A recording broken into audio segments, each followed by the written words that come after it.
Hello दोस्तों, कैसे हैं आप लोग। उम्मीद करता हूँ आप लोग जहाँ भी होंगे स्वस्थ होंगे और मस्त होंगे। स्वागत है मेरे एक और नए वीडियो में, जहाँ पर हम दिल की बातें दिमाग से करते हैं। अक्सर लोग कंफ्यूज रहते हैं दिखावे और हकीकत को लेकर, कि दिखावा क्या होता है और हकीकत क्या होती है। तो सीधा सीधा कहा जाए कि दिखावा वो होता है जो दिखाई देता है, और हकीकत वो होती है जो वास्तव में होता है। नहीं समझ में आया? कहने का मतलब है कि दिखावा एक तरह से एक इंसान ऐसी तस्वीर लोगों के सामने बनाता है ताकि लोग समझे कि ये इंसान वाकई वैसा है, और हकीकत वो चीज़ होती है जो वो वास्तव में होता है, यानी अंदर से उसका व्यवहार कैसा होता है। इसको दूसरी भाषा में समझाने की कोशिश करता हूँ कि दिखावा एक तरह से ऊपर ऊपर से दिखाई देने वाली चीज़ है, और हकीकत वो होती है जो इंसान खुद अपने बारे में जानता है कि वो अंदर से कैसा है। एक एग्ज़ाम्पल देता हूँ, जैसे आपने सोशल मीडिया पे या टीवी में देखा होगा कि जो बड़े-बड़े अमीर लोग होते हैं, उनकी बहुत अच्छी-अच्छी गाड़ियाँ होती हैं, घर होते हैं, मकान होते हैं, सारी सुख-सुविधाएँ होती हैं। लेकिन वो अंदर से कितना परेशान है, ये किसी को नहीं दिखाई देता। तो जो दिखाई देता है वो दिखावा है, और जो अंदर चल रहा है वो हकीकत होती है।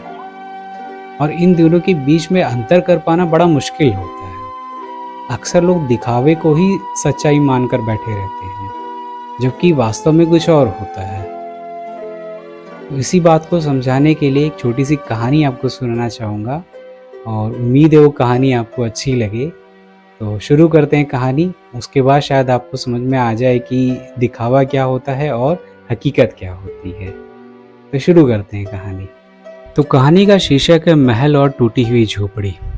एक गांव था, उस गांव में राघव नाम का एक व्यक्ति रहता था। वो हमेशा अपनी अमीरी का दिखावा करता था लोगों के सामने। जब भी किसी से मिलता था बड़ी बड़ी बातें करता था, और ये कहता था कि मेरे पास किसी चीज़ की कोई कमी नहीं है। गांव के लोग भी उसे देखते थे तो उन्हें भी वैसे ही लगता था कि भाई वाकई जो है राघव बहुत अमीर आदमी है, वाकई उसके पास किसी चीज़ की कमी नहीं है, वो एक सफल इंसान है। वहीं गांव के दूसरी तरफ एक मोहन नाम का लड़का रहता था, व्यक्ति रहता था, जिसका छोटा सा एक घर था, साधारण से कपड़े पहनता था, और कुछ खास आमदनी भी नहीं थी, और बहुत सुकून से रहता था, और ज़रूरत पड़ने पे गांव वालों की मदद भी किया करता था। एक दिन गांव में इतनी तेज बारिश हुई कि राघव का बड़ा सा महल जैसा घर जो था वो दिखने में तो बाहर से बहुत अच्छा था, लेकिन अंदर से उसकी छत बहुत कमज़ोर थी, जिसके कारण बारिश का सारा पानी उसके घर में भर गया।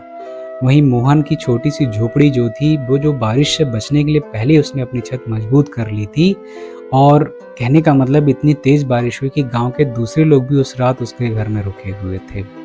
अगले दिन जब बारिश बंद हो गई, ख़त्म हो गई, तो राघव ने मोहन से पूछा कि तुम्हारे पास मेरे जितना बड़ा घर नहीं है, उसके बाद भी तुम इतने निश्चिंत क्यों हो? तो मोहन ने मुस्कुराते हुए कहा कि तुमने अपना घर जो बनाया था वो लोगों को दिखाने के लिए बड़ा बनाया था, लेकिन मैंने अपना घर जो बनाया था वो ज़िंदगी जीने के लिए मजबूत बनाया था। राघव थोड़ी देर के लिए चुप हो जाता है। अब उसे एहसास हो रहा था कि अब तक वो सालों से अपनी ज़िंदगी लोगों को दिखाता रहा, लेकिन असल में अपनी ज़िंदगी को बेहतर बनाना भूल गया था। तो कहानी से सीख यही मिलती है कि दिखावा असल में हमारी कीमत बढ़ा सकता है, लेकिन हम वास्तव में कितने मजबूत हैं ये हमारी हकीकत ही बताती है। याद रखिए दोस्तों, दुनिया को दिखावे के लिए मत जियो, अपनी हकीकत को बेहतर बनाने के लिए जियो। और इस कहानी से उम्मीद करता हूँ कि आपको दिखावे और हकीकत के बीच का अंतर भी पता चल गया होगा, और अब आप अच्छे से डिसाइड कर सकते हो कि आपको कैसे जीना है, दिखावा करते हुए या अपनी हकीकत को सुधारते हुए। उम्मीद करता हूँ कहानी आपको अच्छी लगी हो, और कहानी अच्छी लगी हो तो प्लीज़ चैनल को लाइक, शेयर और सब्सक्राइब ज़रूर करिएगा, ताकि मैं और अच्छी कहानियाँ और अच्छी बातें आपसे कर सकूँ। तो मिलते हैं अगले वीडियो में, तब तक के लिए जय हिंद, जय भारत।